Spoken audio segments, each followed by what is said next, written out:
The most watched news in Western Washington. King 5 News at 10:30 starts now. Parents, you probably noticed big changes to your kids' school calendars over the past few years. Districts are replacing full school days with partial days.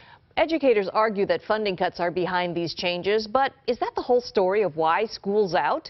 In his continuing series, Chris Ingalls investigates the ABCs of structuring your kids' class time. Daily routine, plus it gets the fat dog out. Sophie is leashed up and headed to school.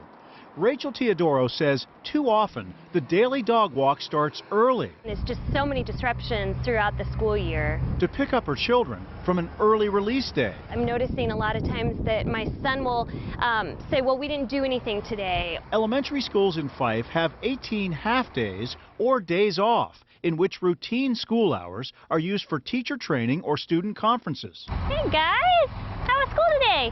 Good. Yeah? I just feel like they're getting shortchanged by the lack of time that they're having in the classroom. Teodoro, a classroom volunteer and PTA president, wonders if schools have lost their focus. What is it that they're doing on these days? It's almost like they shoo the kids out because they've got more important things to do as adults. Half days, late starts, early releases. It's not just here in Fife. School districts all across the state are putting more partial school days in their schedules. And I don't intend to discredit the importance of teachers working together or having professional development, but to put it into the student calendar and to carve it out of the student time is the injustice that is alarming to me. Jamie Lund is an education analyst for the conservative Freedom Foundation in Olympia. He blames school boards and districts for negotiating teacher contracts that offer partial school days at a time when pay raises are scarce. It's a very easy concession to make. In this 2011 Tacoma Schools contract, striking teachers faced a nearly 2% pay cut.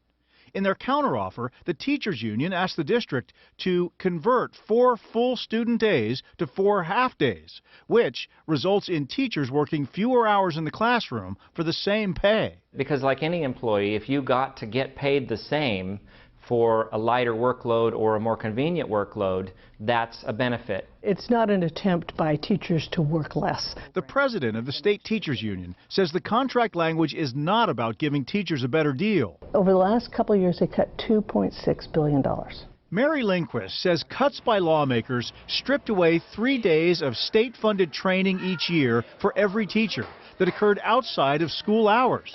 It's training, she says, is vital for modern-day teachers. It could be in service on the new evaluation system. It could be professional development on new curriculum. It could be training on new instructional strategies. In your journal. She says it's now up to districts and teachers to find the time for state-required teacher development. Since the state no longer pays for it, districts are left to squeeze that work into the regular school calendar. I don't think anyone likes the increased use of loss of instructional time for kids, but it's the only option we have when the state continues to underfund our schools. And Lund questions whether teachers are always using that time as intended. who gets to tell the employee what to do during that time? In this 2011 contract negotiation, Bellevue teachers rejected the proposal to allow the district or school leadership to direct the time on all Wednesdays, which is Bellevue's weekly early release day. Any attempt to kind of do cookie cutter, do the same thing in every building and have everyone doing the same thing doesn't meet the needs of our students. Teachers often resist that. Let me ask you this question. Bellevue was one of the first districts to institute a weekly early release day more than a decade ago. It's hard to argue with the success of a district that just earned national recognition on Newsweek's list of best high schools. Other districts have followed suit with their schedules. Everett School District now has 38 partial days at elementary schools, after adding early release Fridays this year. That number matches Bellevue's 38 early release days. Lake Washington has 42 shorter days. North Kitsap has 38 partial days plus 5 waiver days with no school at all.